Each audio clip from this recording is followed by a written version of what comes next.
أمطرت في الخافقين سماؤه بها أمطرت في الخافقين سماؤه. Assalamualaikum warahmatullahi wabarakatuh.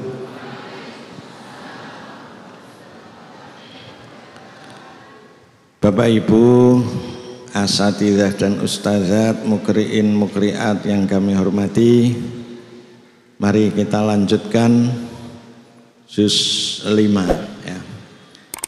Jadi anak-anak sampai juz 5 harusnya bacaannya sudah baik, tinggal horibnya. Jadi umpama horib belum bisa, memang belum diajarkan, tapi mengenai dengung, tafkhim, kemudian mat dan lainnya ini harus sudah baik. Ketika sudah hatam juz 5 kok ada yang kurang baik, ini harus diteliti. Yang salah santrinya apa kiainya, apa gurunya ya. Kalau dalam satu kelas, satu rombongan yang kurang baik ada 1, 2, paling 3 ya, ini santrinya yang mungkin yang kurang perhatian, atau EQ-nya di bawah standar, atau sering ngantuk, atau sering tidak masuk ya. Tapi kalau di dalam satu rombongan rata-rata kok tidak bisa ya, ini berarti gurunya yang harus dibimbing lagi ya. Apa salahnya ini? Cara pengajarannya, apa istiqomah telatnya, ya ini harus diperhatikan. Kepala RTQ-nya harus waspada ya, supaya hasilnya memang betul-betul baik. Nanti bisa dilihat yang belum baik itu mengenai apa ya, nanti pada kol-kolah atau apanya, nanti bisa dilihat pada juz berapa itu yang ada keterangan begitu. Setelah juz 5 ini naiknya tidak langsung naik juz 6. Ini yang perlu perhatian. Karena kita maksudnya itu anak supaya betul-betul betul dan baik bacaannya. Maka sebelum juz 6 ini ada rombongan atau kelas Quran, yang mana di situ yang diajari adalah hanya Quran. Jadi nanti setelah juz 5 kemudian kelas Quran ini yang diajarkan Quran juz 1 sampai juz 10, artinya 10 juz. 10 juz ini di tingkat kelas Quran. Nanti anak-anak membacanya langsung Quran ya. Dan ini mestinya Quran itu dimulai dari awal juz 5 ya. Juz 5 anak-anak diperintahkan untuk membawa Quran, tapi nanti dibaca mulai juz amma ya. Artinya mulai latihan membaca Quran langsung, bukan di yambuannya ya. Nanti dibaca bersama-sama atau gantian membaca satu ayat atau dipimpin oleh gurunya ini. Lalu kalau sudah juz 5 hatam, kelasnya kelas Al-Quran. Nanti anak-anak setiap hari disimak Qurannya. Dan nanti untuk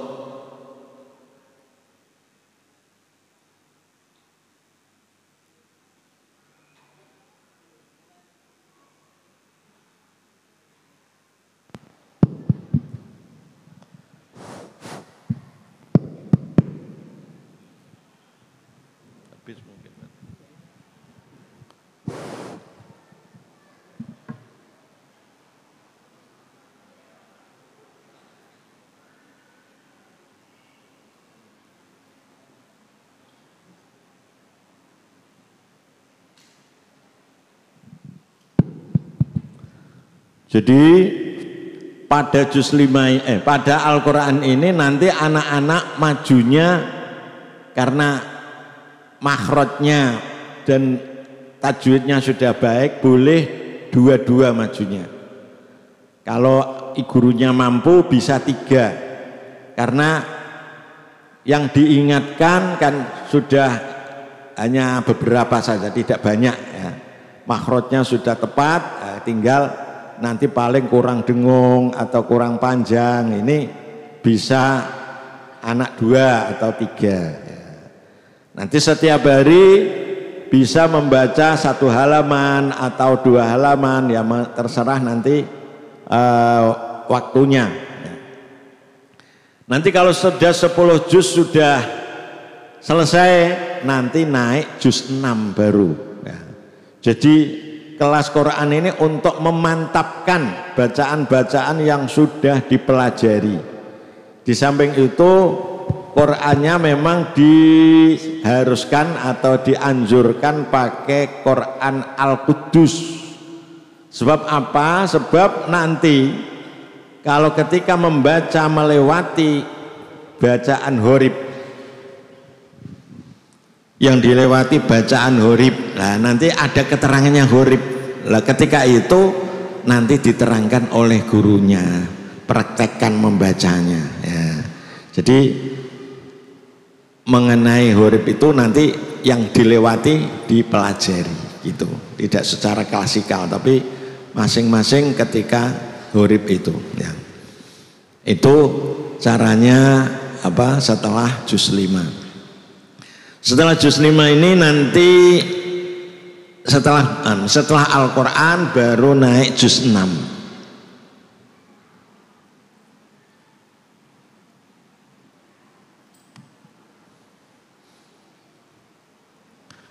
Juz 6 ini yang isinya adalah pelajaran horib atau bacaan horib ya. Jadi bisa disebut juz 6 ini adalah bacaan horib atau paling muskilat. Cuma juz 6 ini sekarang sudah ada revisi. Jadi yang kurang penting tidak diikutkan. Kemudian cara penguraiannya ada perubahan. Maksudnya supaya lebih mudah, lebih ringan bagi anak-anak.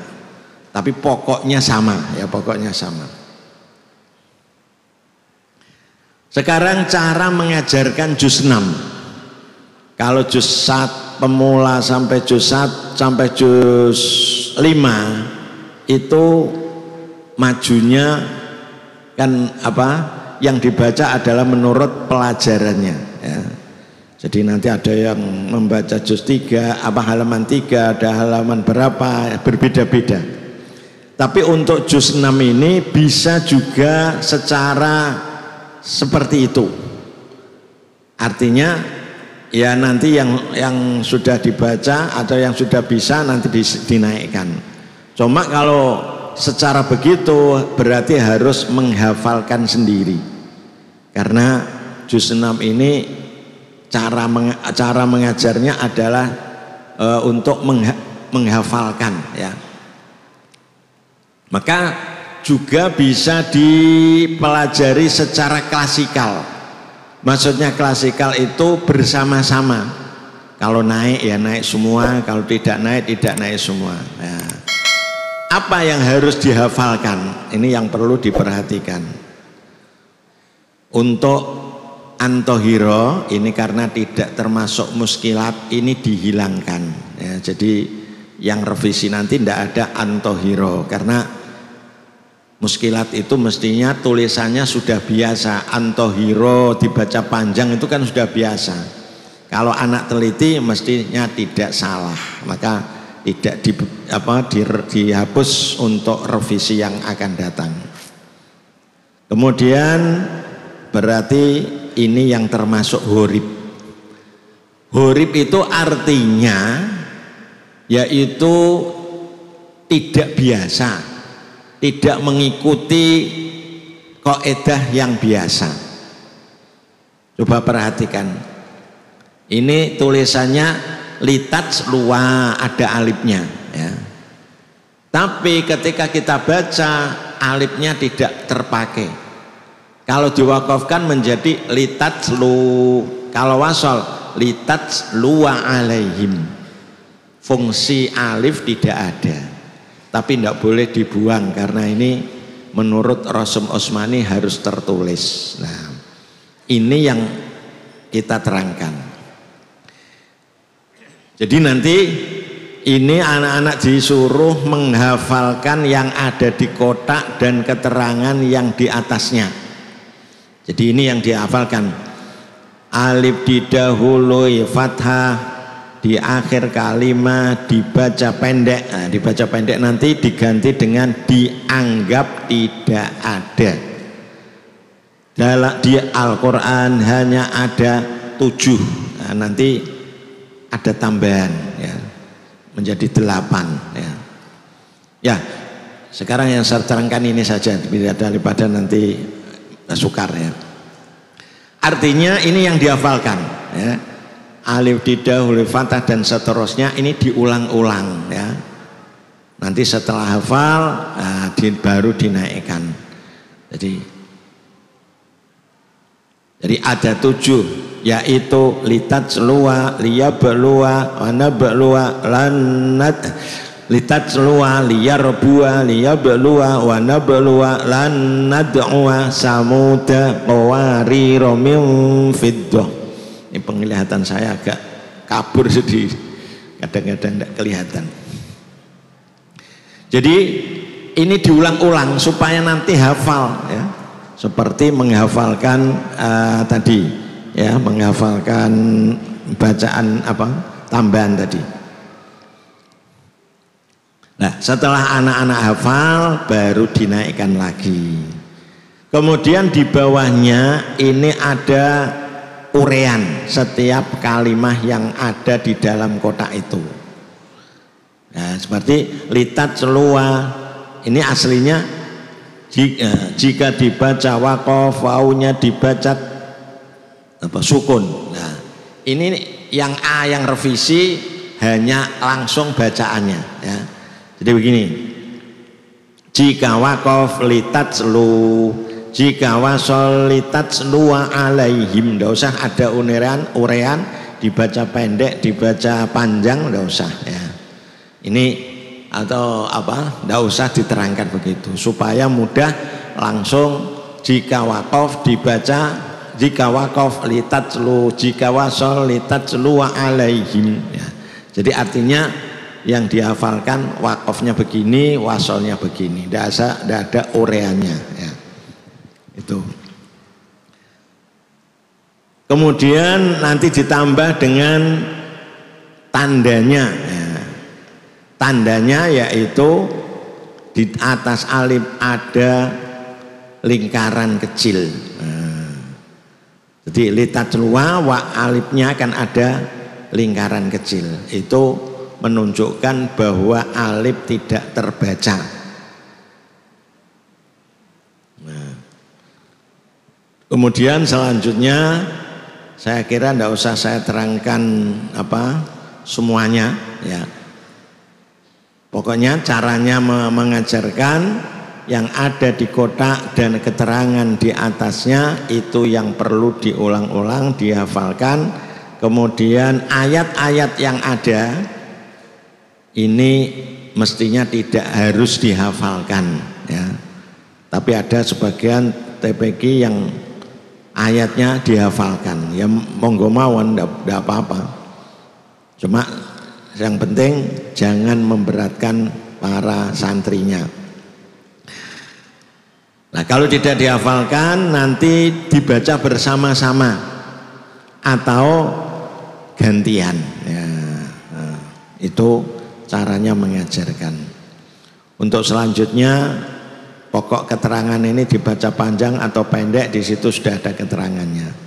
Yang akan saya tambahkan keterangan ini adalah yang pokoknya huruf, yaitu ada di halaman 32 3 ya. Ini yang kita sebut dengan pokok huruf ini. Ini memerlukan praktek dan pengarahan yang tepat atau keterangan yang jelas ini ya. huruf dan harokatnya.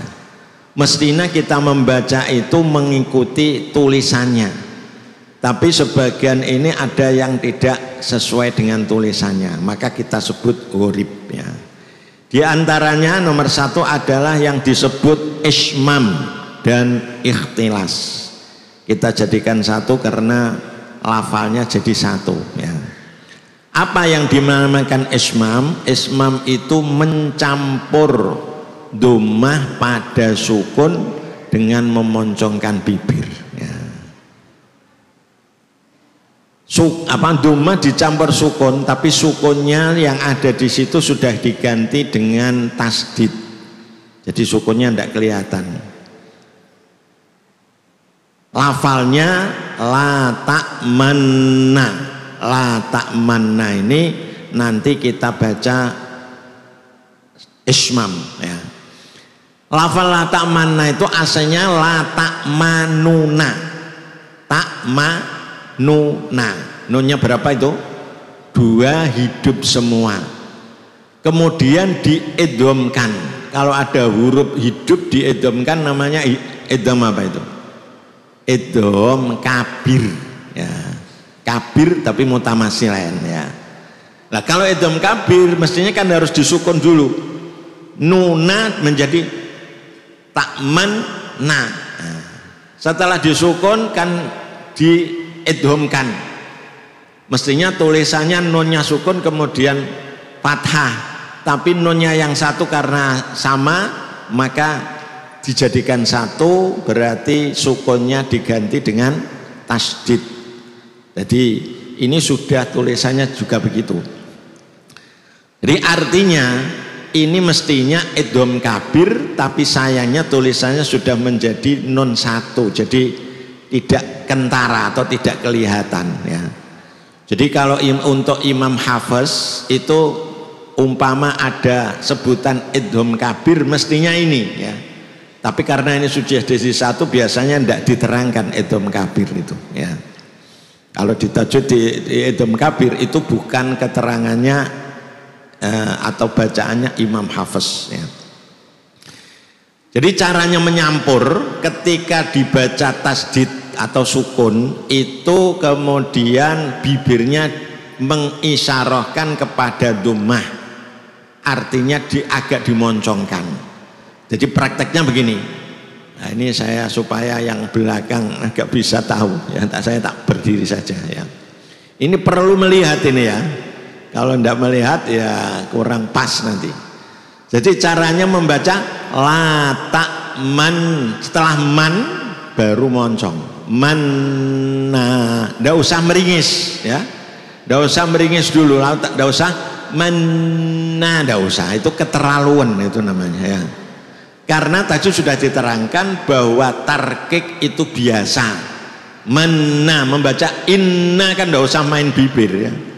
Jadi bacaannya la ta'man man. Nah, seakan-akan baca nu, tapi hanya isyarah bibir. Nah, jadi ini main bibir ini ya. Kalau biasa main bibir mudah akan mudah itu ya. Ya. Tapi kalau dilatih saya kira mudah semua ya. Jadi bacaannya la ta'manna, la ta'manna, manna, sekali saja man, nah gitu, man, nah itu, nah, dilatih itu sebenarnya. Ya kita baca dari Malaka ya. Malaka kita baca dulu nanti ditirukan ya. Terus melihat bibir saya dulu ya. Malaka la ta'manna ala Yusuf. Mari. Malaka la ta'man. Diulangi lagi. Malaka la ta'manna ala Yusuf. Ulangi lagi. Malaka la ta'manna ala Yusuf. Namanya apa tadi? Ismam. Ismam itu artinya mencampur. Ada yang mengatakan ngamboni, ya, memberi bau. Artinya sukun rasa doma, ya, itu namanya. Ya. Kemudian boleh dibaca ikhtilas. Nah ini jarang diterangkan biasanya. Ya. Jadi ikhtilas itu membaca harokat dengan cepat dan samar. Cepat itu artinya yang aslinya pelan agak dicepatkan, yang aslinya keras agak diturunkan kerasnya. Jadi aslinya kalau kita baca kan lata manuna itu namanya 100% ya. Malaka lata manuna. Lah nunya itu dibaca ikhtilas, dicepatkan dan suara agak dikurangi. Jadi kalau aslinya lata manuna menjadi lata manuna, lata manuna. Nah itu namanya ikhtilas ya. Jadi nu tapi cepat, lata manuna. Ya saya baca dari Malaka. Malaka saya baca dulu, didengarkan dulu. Malaka lata manuna ala Yusuf. Mari. Malaka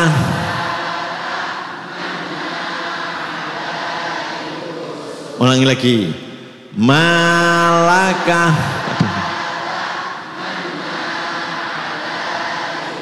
yang perlu perhatikan jangan mana tapi nu, ada nunya ini, tetap ada nunya ya. Jadi ini mainnya main ujung lidah ini. Manuna, manuna. Ayo ulangi lagi. Malakalata manuna ala Yusuf. Itu yang disebut ikhtilas. Kadang disebut ikhfa, tapi ikhfaul harokah ya.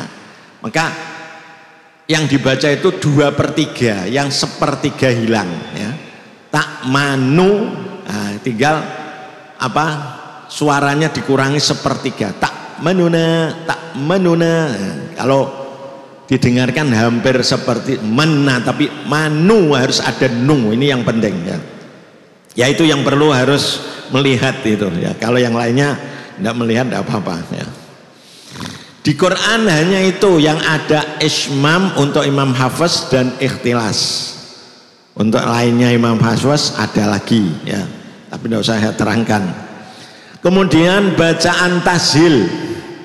Apa bacaan tashil? Bacaan tashil itu membaca hamzah dibaca antara alif dan antara hamzah dan alif atau alif dan hamzah sama saja. Alif itu berarti huruf mat ya.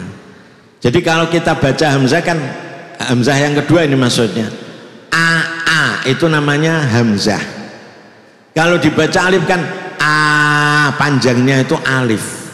Antara a dan aa menjadi aha, aha ya. Bukan ha. Tadi sudah terangkan makhrajnya ha kan dari pangkal tenggorokan. Hi hu ha ori nah, ini agak ke atas karena makhrajnya mat ya, alif itu di lubang jauful halqi dan fami ya, maka agak ke atas ya. Dan Jawanya anggang-anggang aha aha bukan aha ya. Suaranya hampir ya, hampir tidak sama namanya, hampir seperti ha tapi bukan ha. Jadi saya ulangi caranya baca aha aha aha jamiyyu wa arabi aha jamiyyu wa arabi. Mari kita baca aha jamiyyu wa arabi jami. Jadi kalau horib-horib ini mestinya harus praktek di bungkap guru ya, harus praktek ya supaya tidak salah ya. Itu namanya tashil ya. Yang ini harus tashil ketika dibaca, tidak boleh lainnya, ya, tidak boleh a'jamiyun, harus a'jamiyun. Nah ini kadang-kadang ada yang baca a'jamiyun, ada yang tetap ya. Nah ini harus waspada, bacaannya adalah a'jamiyun.